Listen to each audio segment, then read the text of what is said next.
February 2013, Shorthand Tamil Junior Grade. Get ready for the dictation. 10 seconds. 5 seconds.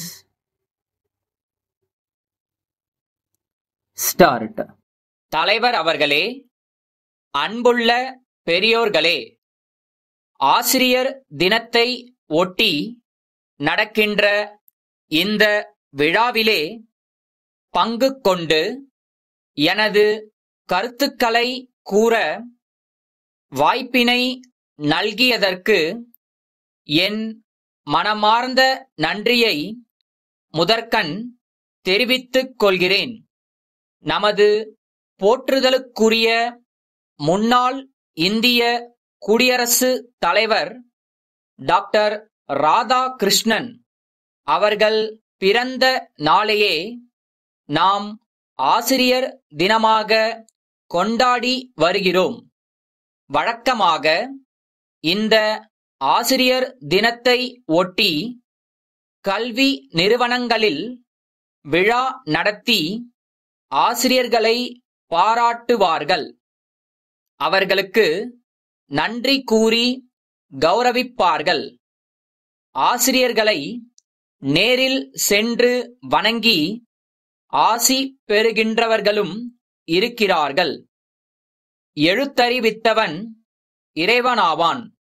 மாதா பிதா குரு தெய்வம் என்ற மரபை எல்லாம் நாம் நன்கு அறிவோம்.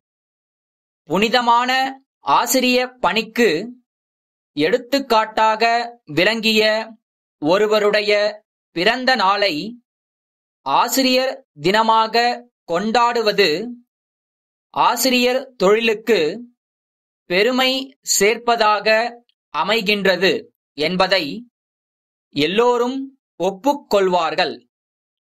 நமது பள்ளி கல்லூரி ஆசிரியர்களை எண்ணிப் பார்த்தால் அவர்களுடைய திறமை தகுதியை எல்லாம் மதிப்பீடு செய்து பார்த்தால் அவர்களில் பெரும்பாலானவர்கள் நல்லாசிரியர்களாக இருந்ததை அறிவோம். பாடங்களை கற்றுக் கொடுப்பதோடு நிற்காமல் மாணவர்களை மாண்புக்குரியவர்களாக மாற்றுவதிலும் வரலாறு படைத்த ஆசிரியர்கள் இருக்கிறார்கள்.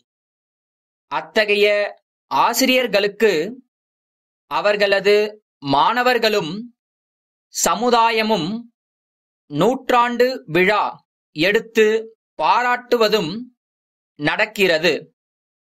உண்மையில் ஒருவருடைய முதல் ஆசிரியர் அவரது அன்னையே.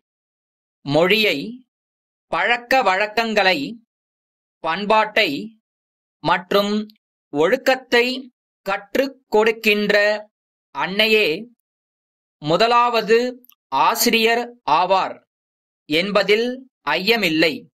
அடுத்த நிலையில் கட்டுப்பாட்டை போதிப்பவர் தந்தை என்று கூறுவதில் தவறேதும் இல்லை. அதற்கு பிறகு எண்ணையும் எழுத்தையும் கற்றுத் தருகின்றவர் ஆசிரியர். ஆசிரியர் தினம் என்றால் கற்றுக் கொடுத்த அனைவரையும் நன்றியோடு எண்ணிப் பார்க்கும் நாள் என விரிவாக பொருள் கொள்ளலாம் என்றே நான் கருதுகிறேன். அங்கொன்றும் இங்கொன்றுமாக ஆசிரியர்கள் மீதும் குற்றச்சாட்டுகள் கூறப்பட்டாலும் பெரும்பாலான ஆசிரியர்கள் கற்றுக் கொடுப்பதில் ஆர்வமும் ஈடுபாடும் திறமையும் உள்ளவர்களாகவே இருக்கிறார்கள் என்று சொல்லிக் கொள்வதில் நான் மகிழ்ச்சி அடைகிறேன். எனக்கு இந்த நிகழ்ச்சியில் பேசுவதற்கு வாய்ப்பளித்ததற்கு நன்றியை கூறி அமைகிறேன்.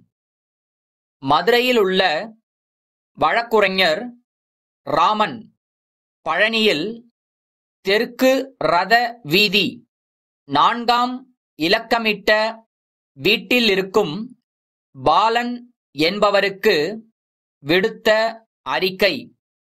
ஐயா, மதுரை மேல மாசி வீதியில் வசிக்கும் என் கட்சிக்காரர் திரு வேலன் அவர்கள் சார்பாக இந்த அறிவிக்கையை அனுப்புகிறேன். தங்களுடைய மகளின் திருமண செலவுக்காக என் கட்சிக்காரரிடம் 2 ஆண்டுகளுக்கு முன்பு ரூபாய் 10,000 கடன் வாங்கியதாகவும் ஓர் ஆண்டிற்குள் வட்டியுடன் திருப்பி செலுத்துவதாக வாக்குறுதி அளித்ததாகவும் பலமுறை நேரிலும் கடிதம் மூலமும் கேட்டும் திருப்பி செலுத்தாமல் சாக்குப் போக்கு சொல்வதாகவும் என் கட்சிக்காரர் தெரிவிக்கிறார்.